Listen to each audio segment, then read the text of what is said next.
पाकिस्तान ने south Africa के खिलाफ दूसरे टी20 मैच में क्या शानदार कारकर्दगी का मुजाहरा किया और बाबर आजम की जितनी तारीफ की जाए उतना ही कम, क्योंकि बाबर आजम ने एक तारीख रकम कर दी। बाबर आजम ने एक नया रिकॉर्ड भी अपने नाम किया और बाबर आजम के कहते थे कि बाबर आजम की टी20 में जगह नहीं बनता, लेकिन बाबर आजम ने आज दूसरे टी20 मैच में करके दिखाया। दोस्तों, अगर आप मेरे चैनल पे नए हो तो इस वीडियो को लाइक और चैनल को सब्सक्राइब करना। वीडियो की तरफ बढ़ते हैं।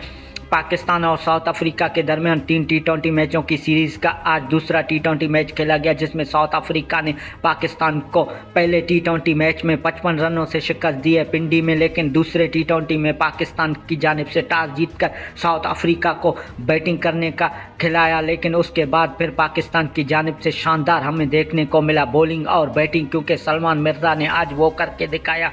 साउथ अफ्रीका के पहले ओवर में विकेट लेकर कमर तोड़ कर रख दी, क्योंकि साउथ अफ्रीका के पावर प्ले में ही 5 विकेट गिर गए थे। साउथ अफ्रीका ने पाकिस्तान को 110 रनों का टारगेट दिया। फिर आए शाइम अयूब ने क्या शानदार बैटिंग का मुजाहरा किया। शाइम अयूब ने 74 रनों की बारी खेली और फ़हीम अशरफ ने भी आज 4 विकेटें हासिल की। और बात करें तो बाबर आजम ने एक नया तारीख रकम कर दिया, क्योंकि बाबर आजम एशिया के नंबर 1 बैट्समैन बन गए हैं। बाबर आजम ने सबसे टी20 में स्कोर बनाकर एक नया तारीख रकम किया। रोहित शर्मा को भी पीछे छोड़ दिया और विराट कोहली को भी पीछे छोड़ दिया।